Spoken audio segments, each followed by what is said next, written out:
Bigla lang kalagitnaan, na iba yung usapan namin. Ba't naman kasi kayo pumupunta dyan? Ba't naman kasi kayo nag-testimony dyan? Hindi mo alam. Baka may riding ang tandem na paglabas mo. Ganon. Riding in tandem. Yun ba ang sabi niya sa akin? Baka may riding in tandem. Okay, so yung encounter nyo, yung pag-uusap nyo kay Mr. Canada, ay may ganong parang banta na ang dating sa inyo, pwede kayong ipapatay dahil binanggit yung riding in tandem. Pati nung tinanong niya sa inyo, yung staff ko, binanggit din yung riding in tandem. Ano yun, pati staff ko, binabantaan nila?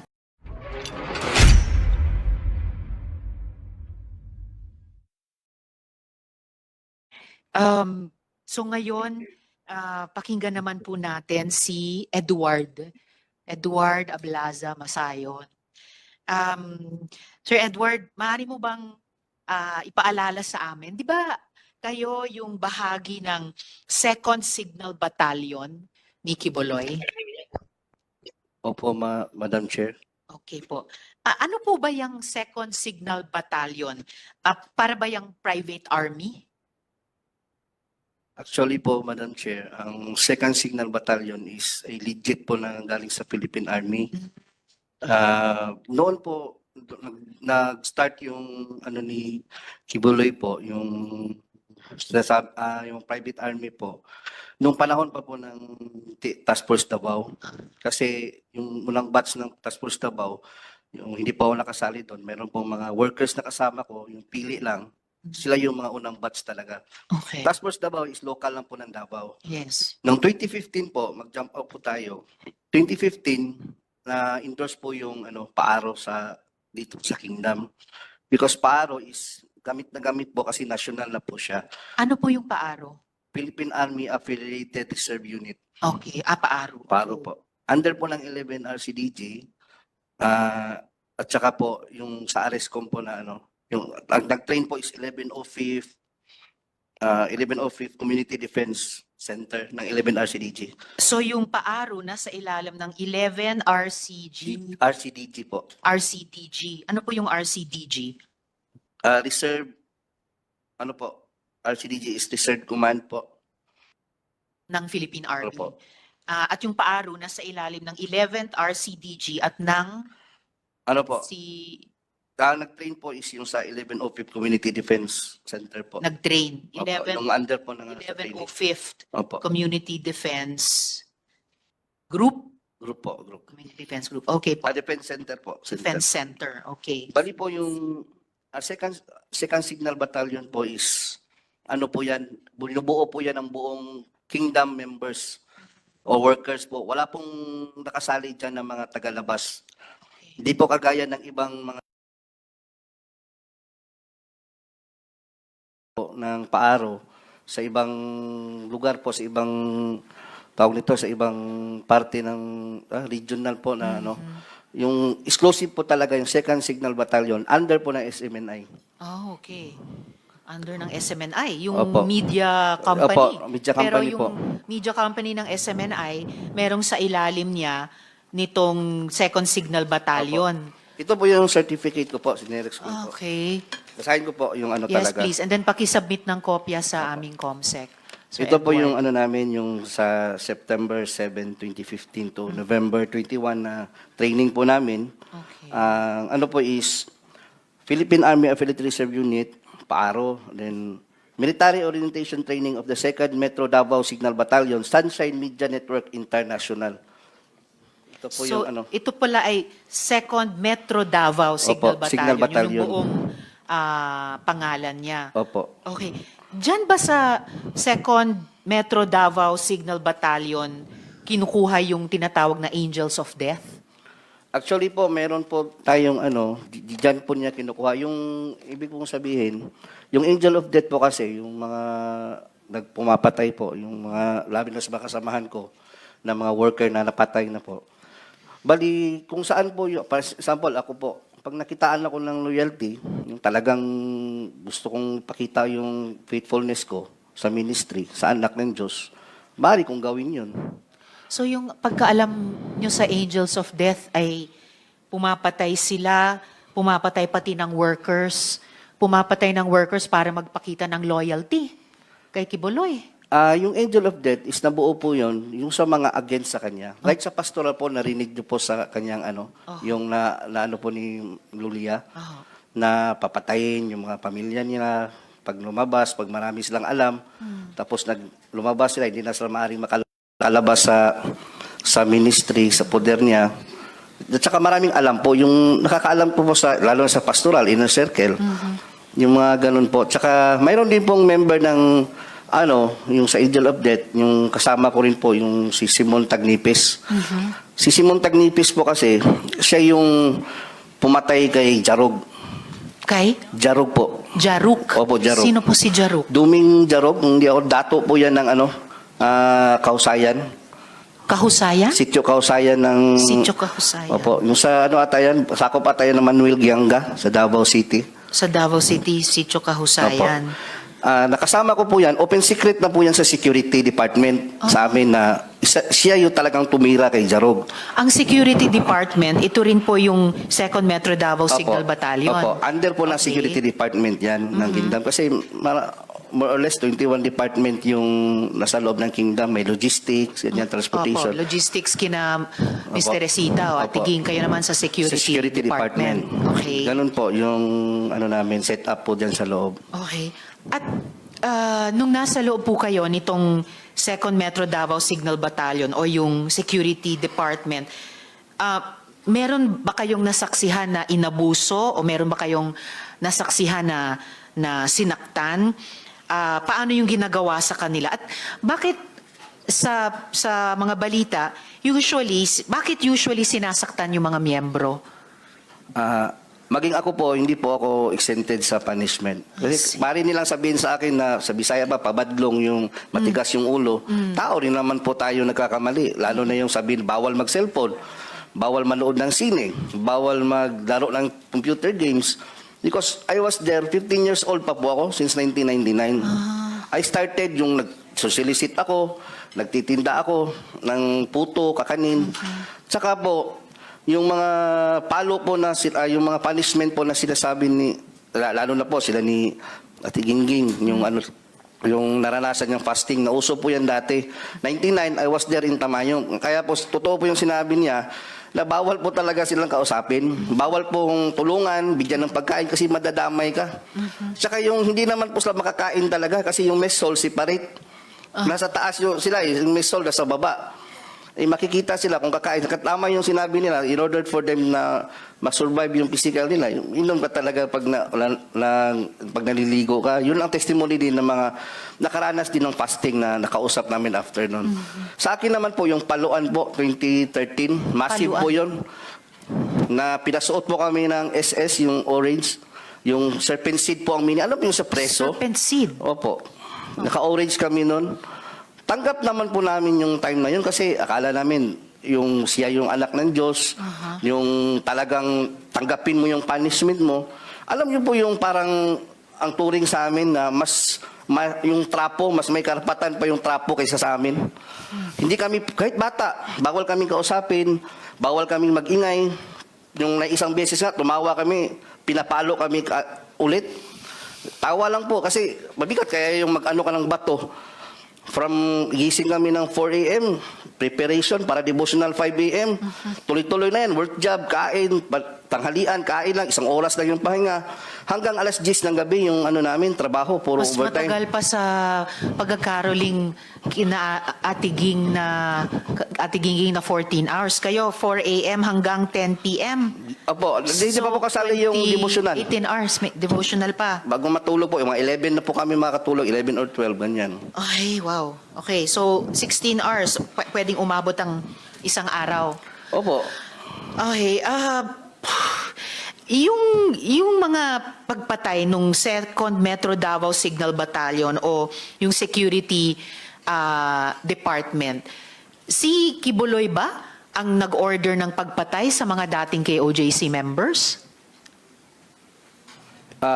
Opo, kasi yung kay Simon po kasi, nasabi nila sa amin yan. Yan po si Simon Nakausap ko si Simon. Tagnipes. Aha. Opo. Way back, hindi ko naalala yung mga taon na yun. Pero sabi niya kasi may galit daw kasi si pastor doon sa yung Jarug kasi yung lupa niya doon ayaw ibenta. Jaruk. Opo. Si Jaruk at si Simon Tagnipes ay parehong tao or Hindi po, iba. magkaiba sila? Opo.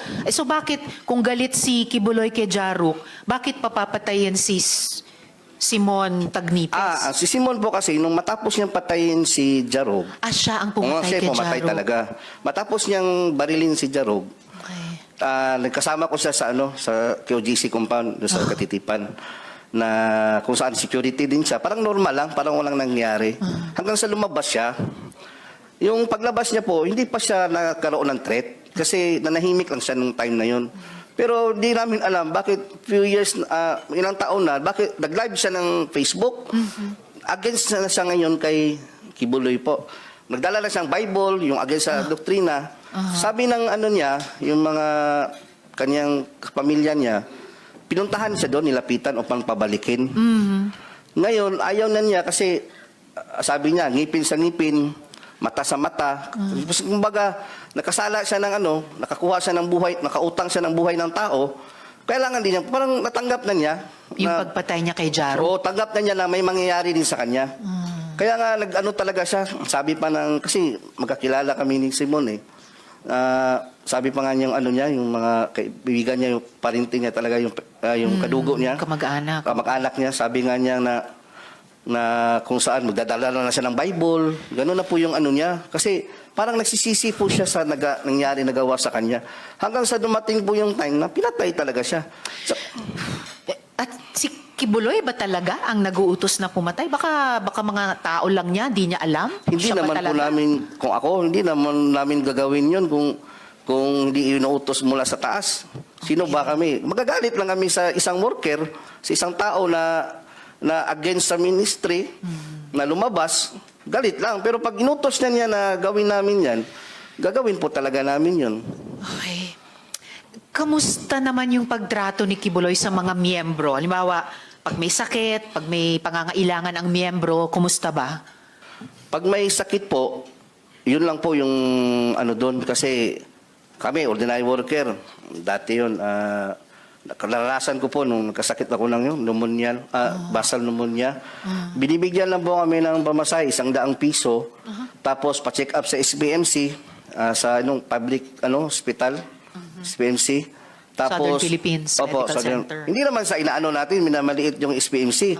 Maganda naman yung serbisyo doon. Pero sa ngala na nag-solicit ka, nakapagbigay ka ng income, 10 to 15 million every, ano ba yung sinabi kanina? Every yung buong month. pinag-anuhan namin. Oo. Yung araw-araw naka-income kami pag mayroong month of blessings, yung KOH na sinasabi, nakakontribute ka ng pera tapos nagkasakit ka, i-ano ka lang, ipa-check up ka sa SPMC. Tapos niyan, ano ka pa sa Lingap. Yung programa po ni doon po sa Davao yung Lingap. Aha. Pipila ka doon ng ilang oras. At saka hindi po sinasabi, pinatawag nito yung Madam Chair, yung hindi pinapakilala na kingdom kami. Galing kami kay Kibuloy kasi mapapahiya daw si pastor. Kasi mayaman daw. Yung reaksyon ng Tagalingap, nung malaman nila, uy, Kibuloy, mayaman yan. Bakit kayo nanghihingi ng Yun na So, nga. ayuda. Ganun po yung Tama rin. So, kasi nakaka-generate kayo ng malalaking pera, Opo. pero hindi, kumbaga, katumbas Nung yung medical care na medical care nakukuha nyo kapag kayo naman ang nagkasakit. Kung may ibang pangangailangan bukod sa health, ganun din ba yung nangyayari lang? Yung halimbawa po, yung katulugan nga namin, alam po nila General Torre po yun. Yung nagpas sila Colonel Maranta, nakapasok sila doon, yung tulugan namin, ng mga babae doon. Parang dito, malaking ganito, tapos parang mga sardinas dyan. Tabi-tabi, lahat. Walang maayos na tulugan. Kaya kabaliktaran po lahat nakikita natin sa TV, yung propaganda.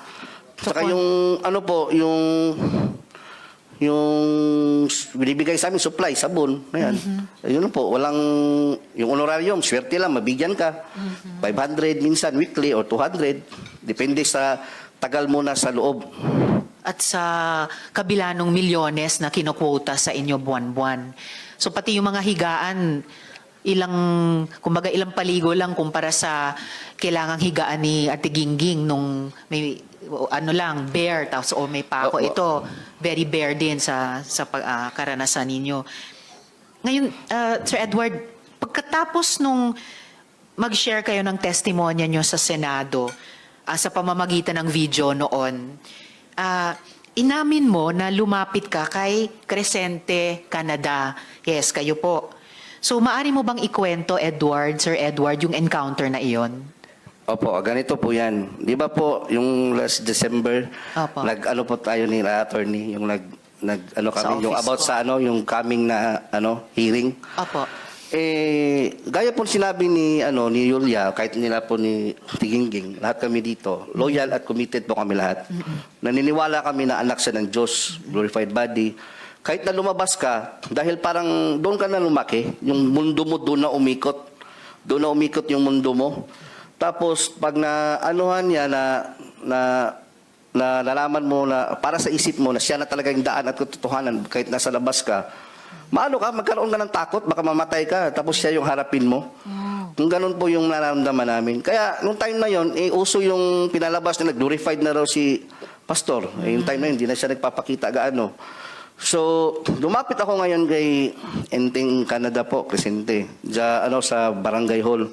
Kasi baka sakali ako na totoo nga si Pastor, ko talaga, nakadecide talaga ako na lumapit. January 16 or 17, kung di ako nagkakamali. Nitong taon.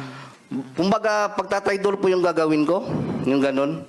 Kasi isusuka ko yung mga contact na staff ninyo. Gagawin ko talaga yon kasi parang na-feel ko na totoo talaga to si Pastor. Parang, Lord, patawad po kung nakakontak ako sa kanila, nila Arlene. Ganun po na-feel ko kasi I've been there for 20 years. Tapos yung faith mo, alam mo na lumaki ka sa isang relihiyosong pamilya, yung ganun po. Tapos, paglapit ko po nung time na yun, buti na lang, may sinabi si Inteng, bago ko na ibigay, buti na lang, hindi ko na ibigay yung number. Hindi kasi siya nag-ask nung una. Unang ginawa niya, nag-usap kami, fellowship, ang ganda ng fellowship. Ganyan talaga yung sa kingdom, buhay ni Pastor, ganyan. Bigla lang kalagitnaan, na iba yung usapan namin. Ba't naman kasi kayo pumupunta dyan? Ba't naman kasi kayo nag-testimony dyan? Hindi mo alam. Baka may riding in tandem na paglabas mo. Ganon. Riding in tandem. Yung bang sabi niya sa akin, baka may riding in tandem. Ano pang sinabi niya sa iyo? Tapos bukod sa silang bayon riding in daw, tandem? yung silang bayon po, yung military po na namin, yung naka-DS po kay Ibuloy, sabi niya, silang bayon, bago lang may pinatay. Anong pangalan nun? Lambayon po apelido. Lambayon. Parang Dino ata yung pagkakaalam ko. Nilo Lambayon. Dino Lambayon. Opo. So nung sinabi ni Mr. Canada yan, Enteng Canada, na isang riding in tandem lang yan, tama ba na tinanong niya sino yung kausap mo sa mga staff ko? At nung binanggit niya yung riding in tandem, kaugnay ng mga staff ko, ano yung pagkaintindi mo sa tanong na yon at sa sinabing iyon? Ang pagkakaintindi ko po, na maaari kaming ipapatay kung papatuloy namin itong ginagawa namin. Kasi pagbanggit niya na silang bayon, doon po ako na medyo na... Kasi silang bayon po kasi, kasama ko yan sa Julo, na nangharas doon sa yung mga native doon, yung mga nakatira sa Julo. Ang mga lumad? Lumad po. Aha. Pumunta nga, yung ebidensya, marami tayong ebidensya. Yung si LJ Lindaan, yung sa JMA, pumunta doon. Yung si dating chief ng Tibungko at Tugbok, si Alcala ba yun na pumunta din sa amin, interview. Ako yung kaharap. Yun po yung mga kasi silang bayon po kasi, nag-alias pa nga siya noon, alias Rico, tapos naka-wig siya. Alias Rico. Oo, nung ginamit niya doon sa Julo. And kanina nung Sir Edward, nung binabanggit nyo si Montagnipes at Jaruk, may binanggit din kayong usapin ng lupa. Ito rin ba ay kaugnay ng mga hinaras na mga lumad? Or Opo, kasali na yun sa Julo, buong ng Tamayo. Jolong. Julo, Sitio Julo. Sitio Jolong. Opo. Okay.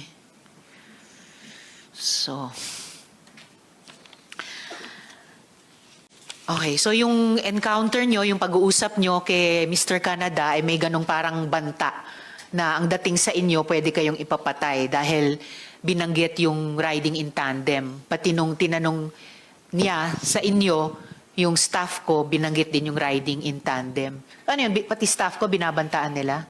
Hindi po, hindi naman talaga direct na ba. Kayo? Pero ano lang, parang ano lang ba, yung ano ka, pag ano ka dyan, kung iniksian lang, na ano, mayroong riding in tandem.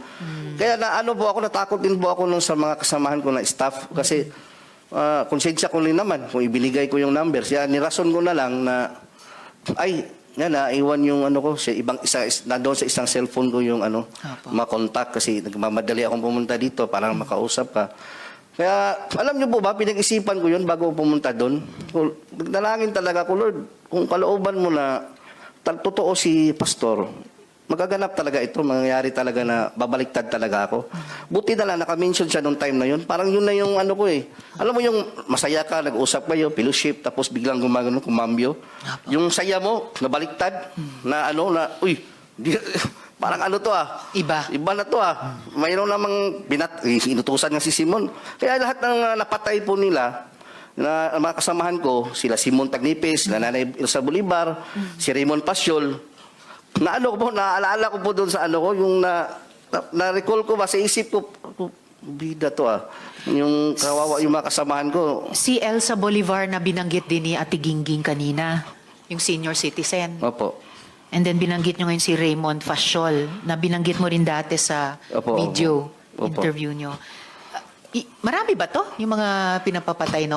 Actually, mayroon pa po mga iba dyan na hindi ko po minention, baka ano na po yung magsabi. Opo. Mga ilan po sa pagkaalam nyo? Kaalam ko po, mayroon pa nga yung pastor under investigation po, yung isang pastor na ano pa po yung si Disera, yung apelido Disera, worker din po yun dati. Member o worker yun siya. Kung hindi mo kasi maano, kahit sabihin mo na ano po, Madam Chair, bakit mga member o mga worker, parehong ikinamatay, pwede namang magkasakit yung isa, nabunggo ng tricycle yung isa, pwede naman yun, bakit puro baril? So, pagbaril ang ikinamatay. Panay puro pagbaril yung yung kinamatay ng mga coincidence talaga. Tapos kung mag-iimbestiga kayo doon sa mayroong pool guy, yung mga ganun po, Okay. So, may mga fall guys pa. na nahuli. Tapos hindi naman pala yung yung totoo, kumbaga hindi alam ng pamilya na may nahuli na pala sa sa mga suspect, yung ganun po na sinikreto ng police station. Alright. Dagan salamat, Edward. Paki-stay on para sa rest ng hearing natin. Oo. Pero magiging mas conscious pa ako sa oras dahil mga kasama, dear colleagues, signal number 2 na po sa labas. Okay. So, Sir Joe R. Martinet,